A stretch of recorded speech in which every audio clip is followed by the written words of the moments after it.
Hey, welcome everyone.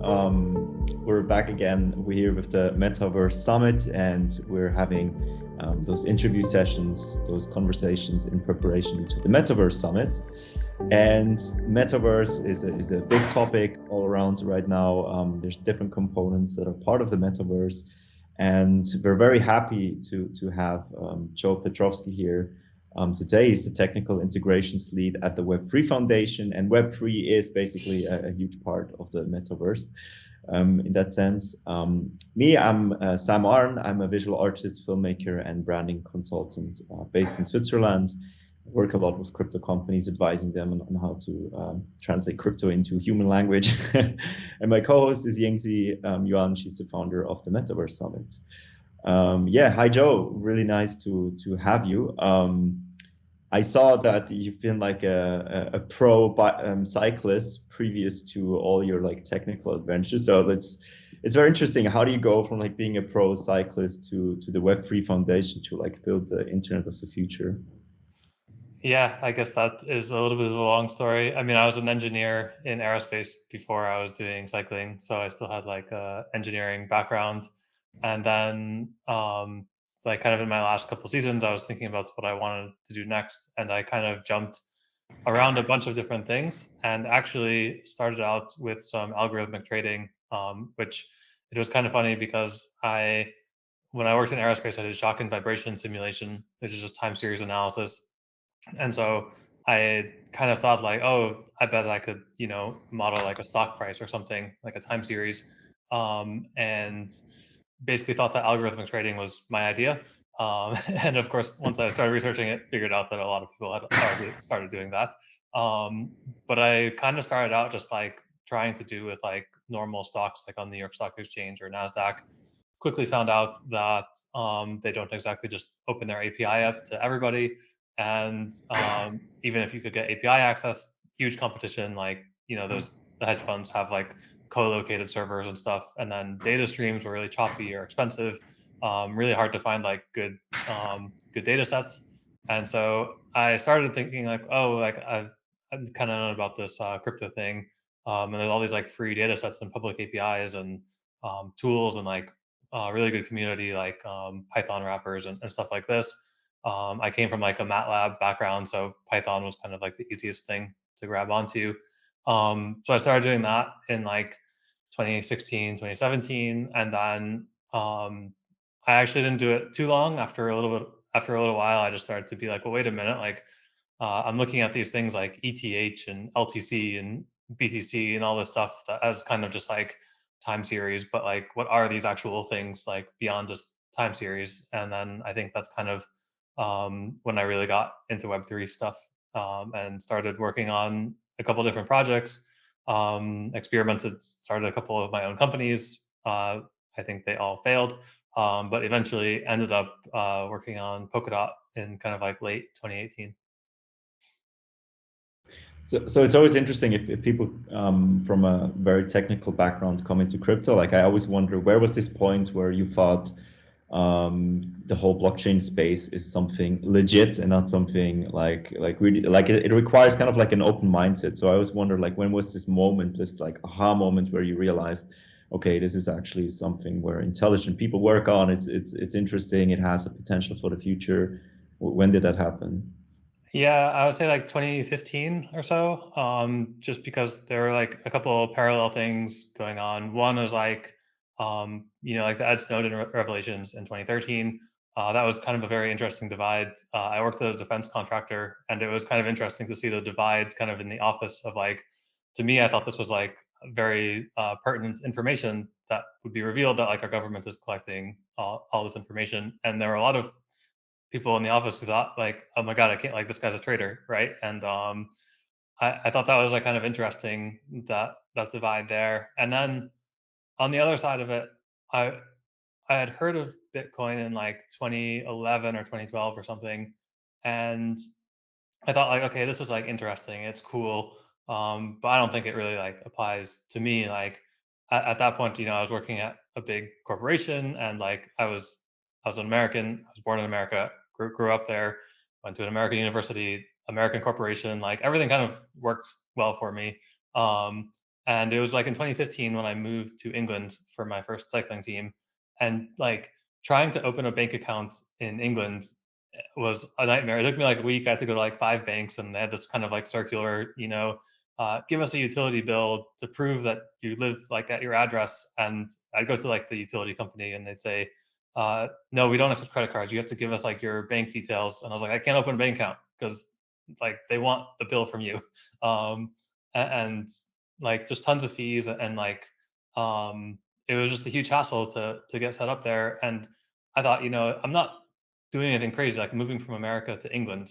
Like I've barely gone off the rails a little bit of like what would be like normal like human path, or maybe just like the kind of like very stereotypical like go to university, get a corporate job type of stuff. And I was like, if I've just gone like a tiny bit out of like the rails that you're supposed to, or quote unquote, supposed to stay on, and then it became a huge nightmare. Like there's must be like the vast majority of the world, like the system might actually not work very well for them. And that's when I thought that Bitcoin and Web3 stuff actually had some like kind of merit in it, and that like if the system basically like fell apart just from like a minor deviation, like moving from one Anglo-Saxon country to another, then it probably doesn't actually work for the vast majority of people. And even though it might appear to work for the vast majority of people, and I thought, yeah, there must be just something better that can be built. And yeah, that's kind of what got me into it at the beginning. Cool. And so for those who don't know, Polkadot, like so Web3 Foundation is responsible for Polkadot. And Polkadot is kind of like a whole blockchain ecosystem, right? So you have Bitcoin, you have Ethereum, Polkadot, and so on. There's a bunch more. So how did you personally get into the Web3 Foundation and into Polkadot itself? Like how did that move happen?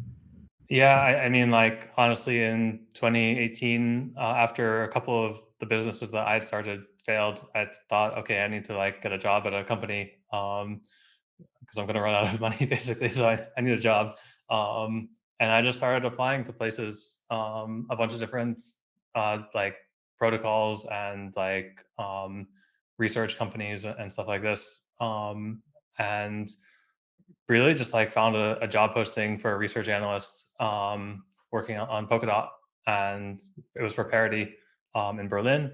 And I just applied online, and I got the job, and that's how I got into it. Cool. So it was more or less by chance that this happened. Yeah. And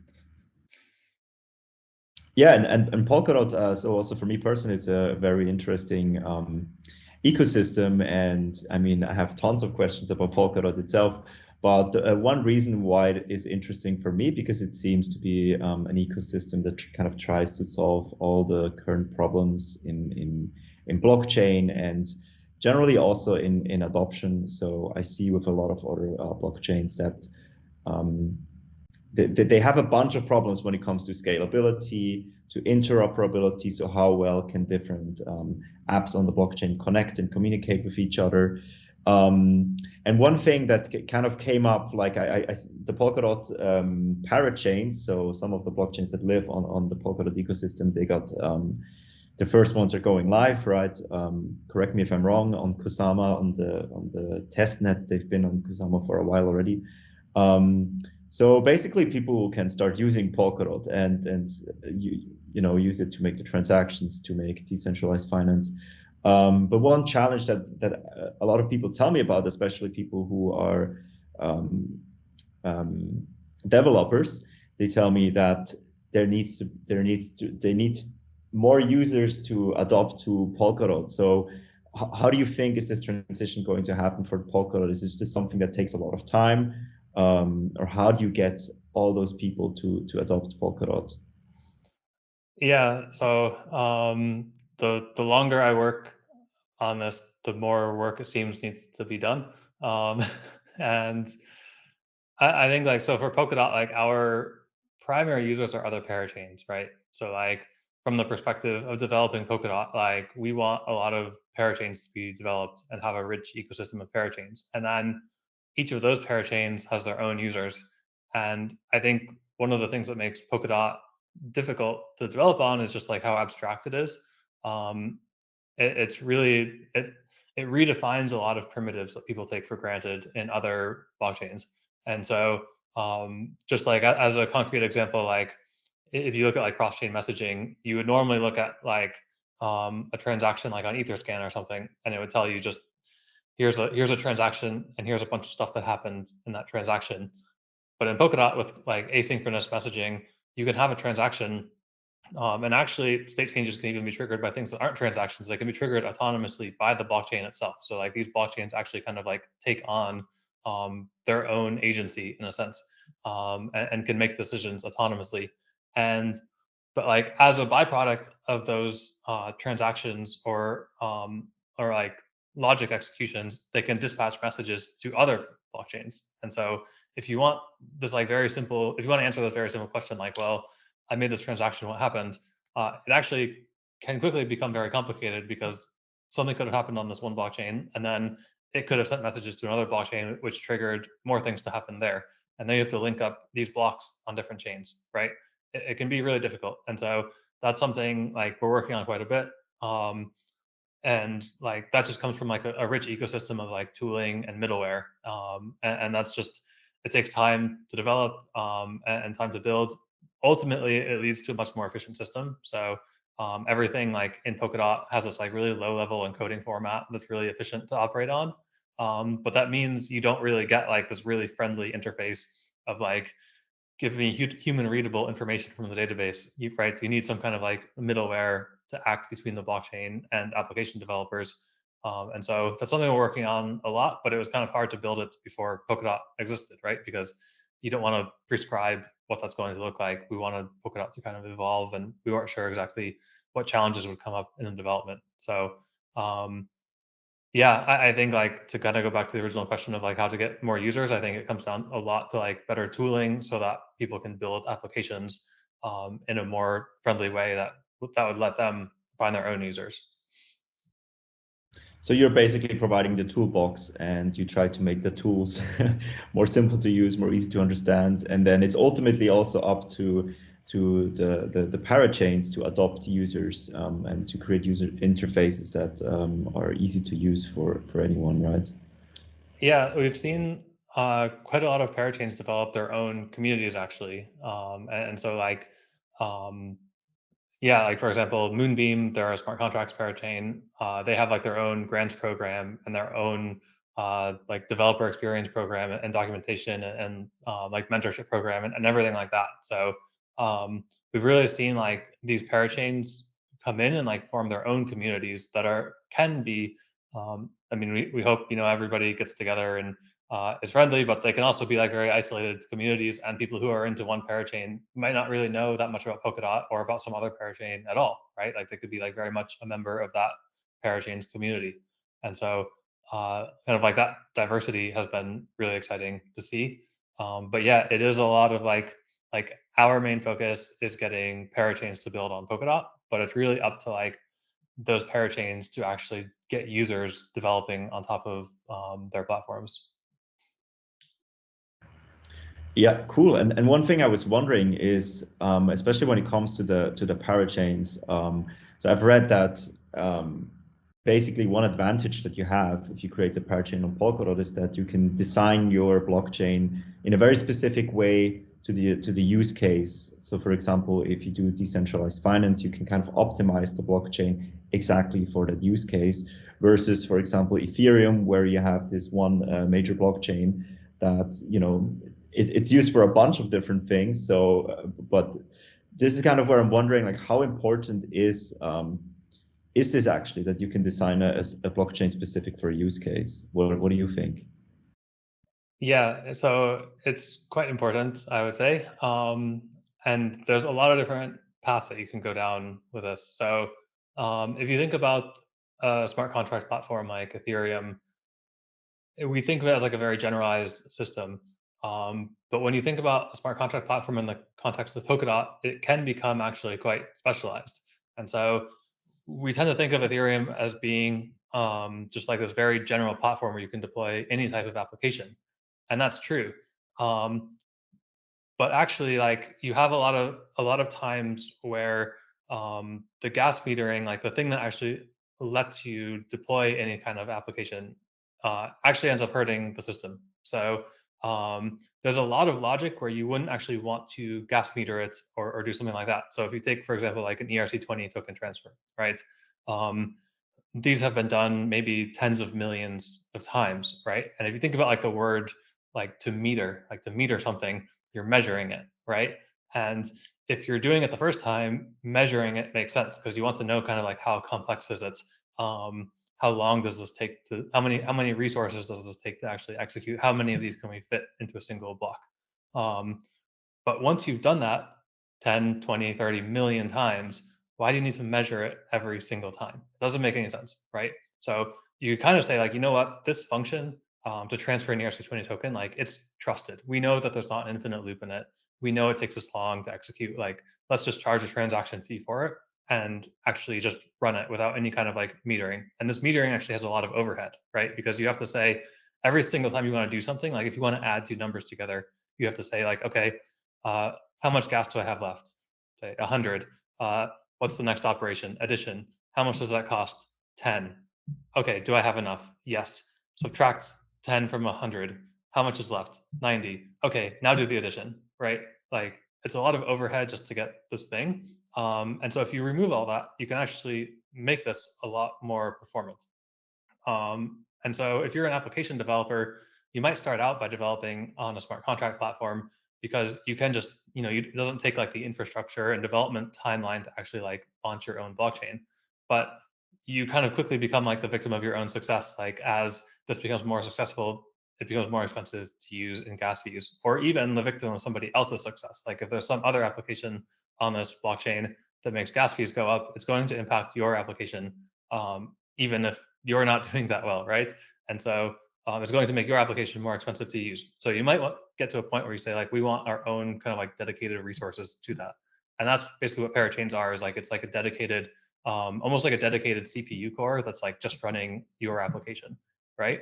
And um, and in the context of like your own application, like if you're a developer and you're building an application, your functions are trusted, right? Like if you write a function that transfers a token from person A to person B, you wrote that function. You know that there's not an infinite loop in it. Like why would you need to gas meter it, right? Like you can just design this blockchain to do whatever you want without any kind of gas metering. And when you start to think about having a lot of different blockchains that are specialized like this, it actually kind of takes these smart contract parachains that we think of as being very general and flips it around. And we can say that like a smart contract blockchain is actually specialized in letting untrusted people deploy untrusted code, right? Um, because we have that like safety net of metering, people can deploy anything and they're not going to be able to take down the system. But once somebody maybe has some like traction with their application, and they want to have like that dedicated resource to run in their application, then they can go into developing their own blockchain that's specialized in doing that. Yeah, that's very, very helpful, the explanation. Thank you. Because yeah, it makes a lot of sense. So that basically you right now it's always like a trade-off. It seems to be like between security and speed. So you can, with other blockchains, you have more speed. For example, oh my god, my brain forgot the name. But for example, Avalanche or some other blockchain, so they do have like fast transactions, but then they kind of sacrifice speed for it, right? So you're kind of solving this problem with that approach, so that you say, okay, there's some applications where it makes sense to sacrifice security for speed, but then in other applications, the security is much more important. Yeah, so like when it comes to like blockchains interacting with each other, the security becomes an important point because you have to kind of have some kind of like shared security understanding between the two chains. And when you interact with another blockchain, then you need to be able to basically trust like their security. And if they have less security than you might actually not trust messages coming from that chain. So that's kind of like what we've done with Polkadot and like the shared security thing, is that you see all of these chains have some common security, and that's really like the context that allows them to interoperate. Yeah, definitely. Go ahead, Yingzi. Yeah. Yeah, thank you for all the kind of the introduction around what is the Polkadot ecosystem. And we know it's kind of a very early stage still, but we still want to look into the future, the recent future or long-term future. So the use cases of Polkadot or its parachains around the metaverse topics, not only gaming, but of course everything NFT and also AR, VR, like B2C, this kind of different mass adoption use cases. What's your vision on that? Maybe in a recent future and in the long term. Yeah, there's a lot of a lot of stuff on the metaverse. I guess like before the technical vision, I think it's kind of like important to talk about in the metaverse that it's as much a social trend as anything, and I think it's the like sociological acceptance of digital or virtual experiences as being real. Like I kind of remember when I was in high school, I would talk to my friends on like ICQ and these other chat platforms, but like I mainly talked to my friends from high school. And if you ran into a stranger on the internet, it was like a weird person that you would talk to once and then never talk to again. Um, and now, like, 20 years later, I have colleagues that I've worked with for 2 or 3 years and have never actually met them, but I consider those relationships real. And that has nothing to do with like blockchain or anything like that. It's just the acceptance that like a digital experience, um, and then like talking to somebody in video chat or even on like a text-based chat messenger, that's a real relationship. And so I think when we talk about like building the metaverse, it's like it's basically going to happen, blockchain or not. And so we think about like, well, how do we want this metaverse to look? And there's kind of like the Facebook metaverse where it's like there is this like one all-seeing, uh, all-powerful overlord who controls like all of those interactions. Or do you want a metaverse that is user focused? And I think like the core principle is like that we want to build a metaverse that prioritizes users over platforms. So users should kind of retain control over their own um, data, their own relationships, how their data is used, and basically like how they interact with other people or entities in the metaverse. Um, I don't know enough about how like to actually build some of the details of that. But I think like trying from the very like first principles of just um, Polkadot stuff, like trying to build in as much abstraction and generalization as possible. Like we basically want Polkadot to have um, like our opinion is that like opinions are bad, right? Like the technology should be able to express um, such an abstract data set that you can build any kind of application on top of it, but without kind of like tipping it towards one solution over another. Um, Except the opinion that like we should prioritize users over platforms. Um, and one thing like that I'm kind of curious about, I don't know the answer to this, but like what does kind of like what does physical space look like in the metaverse? And or like what how do we represent like distance in the metaverse? Because I think we've seen a lot of stuff like NFT art galleries or like display your NFT in your space or like virtual worlds where people can own like virtual land. Uh, why would some neighborhood in this virtual world be more expensive than some other neighborhood? To me, I don't quite get it, and maybe somebody else actually knows the answer to this. Because I actually thought a lot of the point of digital technology was to remove the obstruction of physical space between people. Like we can talk to people across the world in real time, whereas before we would have to like send a letter or something, and it would take you know uh, commensurately long to send a message if you were sending it farther. Like it would take longer to send a message from Europe to America than it took to send something to send a message within Europe. And a lot of digital technology kind of removes the idea of like physical space as a concept. It just makes everything connected. And so I see a lot of metaverse stuff that's like kind of introducing this like artificial space between things. And I'm not saying it's wrong. I'm just saying I don't quite understand it. And I'm interested in like other people's opinions on that and like why that type of phenomenon emerges. I'm kind of deviating from your question and trying to ask you a question back.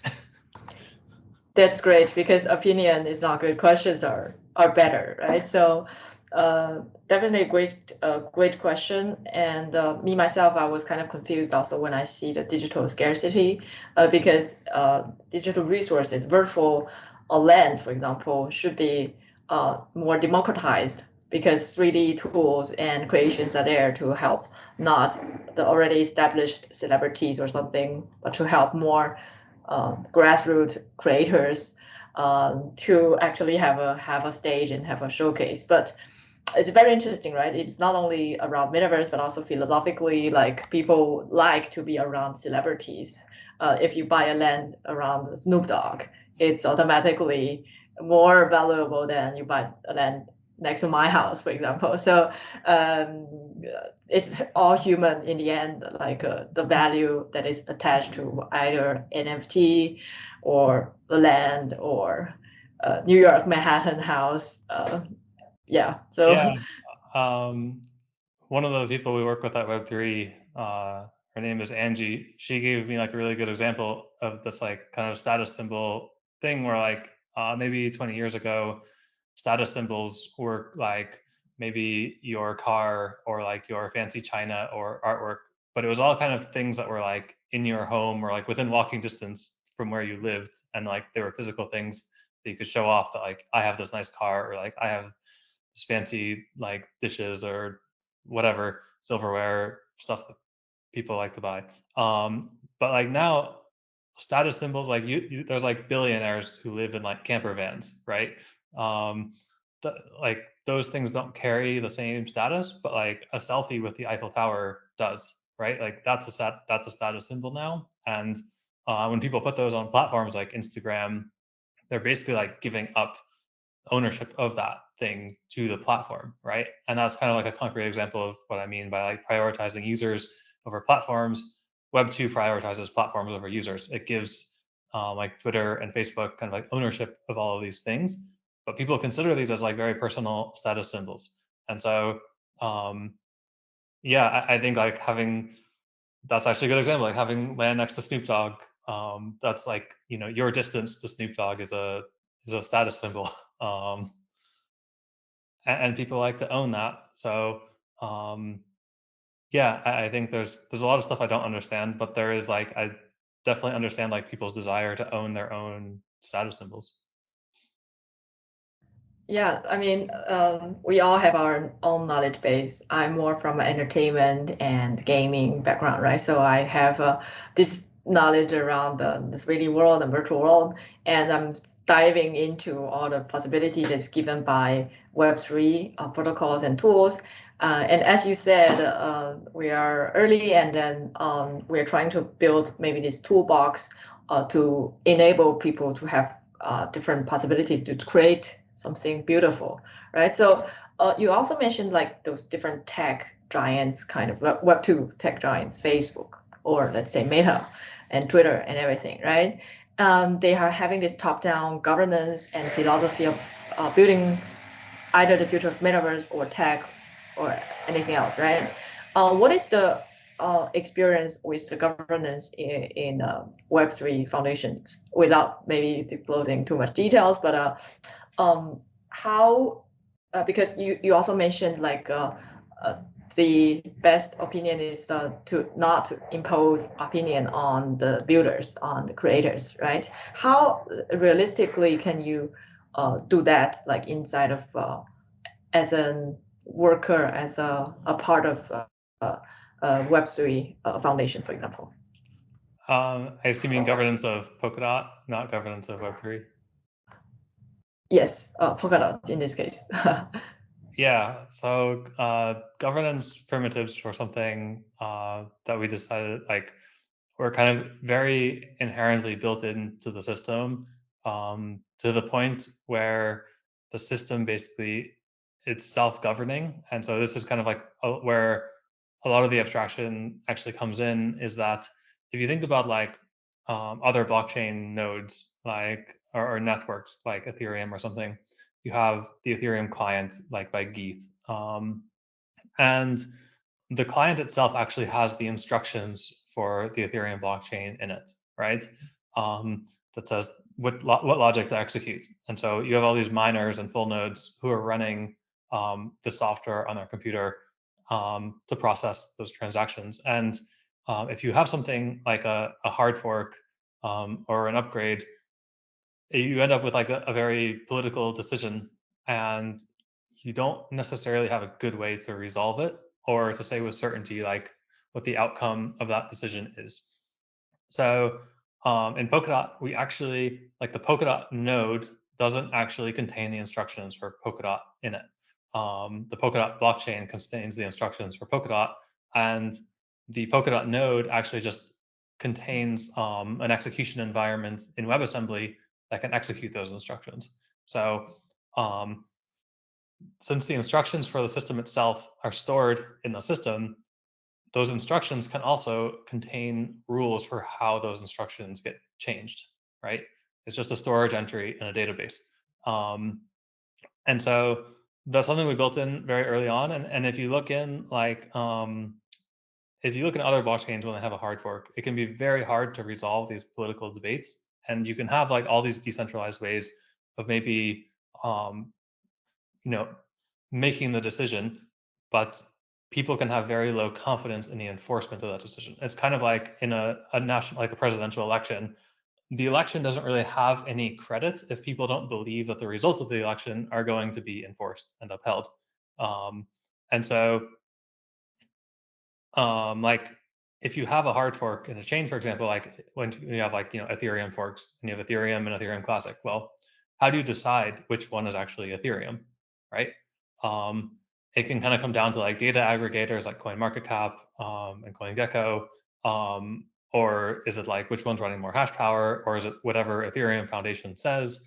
There's all these different like entities that can kind of like come in and decide like we're going to enact this or not, or just like the miners themselves, like the Ethereum Foundation and all of the Ethereum holders could say we want to like undo this thing, and the miners could just say no, we're going to keep running this old version, right? um, it's very unclear who actually has power in these situations, and it's very open to interpretation which chain is which. And in Polkadot, it's very clear. Like the chain that is Polkadot is the chain that's had consensus over itself the entire time, right? So you could like copy it, hard fork it, replace those instructions with your own instructions, and start a new chain. But it would be very clear that like, well, the actual governance processes weren't followed to actually replace that logic. So it's like a core feature of Polkadot that like it contains the instructions to upgrade itself. And I think the governance has actually worked really well. And we're working on a proposal for like a governance 2.0, if you will, that will like put things even more in the hands of the community. But it basically like it puts every decision in the hands of like the actual Polkadot token holders, and also like locks them into that decision. So we do this like conviction voting where if you have say 100 dot tokens, you can vote with those 100 dot tokens and they get locked up for 28 days, because you actually have to like hold those dot tokens until the decision gets enacted. But if you want to have more say, you could actually say, I'm willing to lock these up for like 6 months, and I'll get like 3x the voting power that I would have had. So I'll get to vote with like 300 dot because I'm willing to like really lock myself into this decision. So yeah, we put things, or we design the system in a way that like it's very clear who the stakeholders are. It's the people who own dot tokens, and it's also very clear what the outcome of a decision is. because those rules are part of the system itself. And it's also guaranteed that that decision will be upheld because the decisions have to be executable instructions. And so once a decision is made, those instructions just get scheduled for execution and the system will actually upgrade itself. And so you don't have any of this ambiguity over like, well, are the validators going to update their software? Or are like custodians or data aggregators going to call one chain this, another chain that? It's all very clear on chain and it's all enforced by the blockchain itself. And you mentioned, Joe, that you're working on a governance 2.0. I mean, it's very interesting. I think for those who don't know, this governance is quite a living thing. Like we see that with our own countries. The governance of our own countries is upgraded all the time as well, and maybe not as much as those. So it seems still very difficult to create like a very good decentralized governance solution. So what in your experience maybe worked well so far, and maybe what did not work so well? Like maybe there's some things that you guys expected to work well, and what's going to happen in 2.0? Maybe you can talk about that already. Yeah. So I mean, actually, I think the system has worked really well. And the point of like the next iteration on governance isn't so much to fix any problems that have been with the first version. It's really just to decentralize the network even more. So in the first version that we launched with, we had this like on-chain council that they could basically like put motions, put proposals to the community with a lower passing threshold than they might need if those proposals were untrusted. So it was basically an on-chain collective that was voted in by the community to represent more passive stakeholders. And they could submit like kind of like privileged proposals that could be voted on and passed with a lower threshold than if it were an untrusted proposal. And I think like what we're going to propose for the next version is to basically do away with this council, just because we don't want like this kind of smaller group to have more privilege in the network, and also um, make some primitives like delegation a lot easier. So rather than needing to participate in every single referendum, and most of the referenda are very technical, most people might not have a strong opinion or might not want to be involved in that decision. But we want to make it very easy for people to delegate their votes to others so that they can just say, I'm going to delegate to Yingji because I generally trust her decision making. And then however Yingji votes, your votes will be applied like that. So we want, just more participation from people, and to make the system more open, just so that, more participation and more engagement from the stakeholders. And how do you think does that everything translate if you go back to the metaverse? So you mentioned Facebook Meta and so on. So they do have a very centralized centralized decision making. Maybe your personal opinion how you might think how this will play out in the metaverse. Does like a decentralized metaverse, does this even stand a chance? Because maybe the voting systems or the governance is maybe a bit slower than something that is centralized. How do you think the odds stack up that one will win over the other, or do you think it will just maybe there's going to be people that want something decentralized and there's going to be people that are okay with centralized solutions?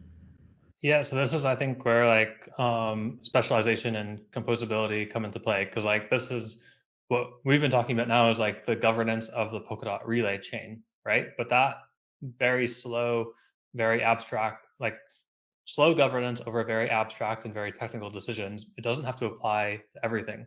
Polkadot just gives you this platform where you have specialized blockchains that are upgradable and host their own logic. So other blockchains could make their own governance extremely fast, and replace the logic of their parachain in maybe a more centralized way, or under the control of like some centralized council, where it might be centralized, but the decisions are on chain and transparent, right?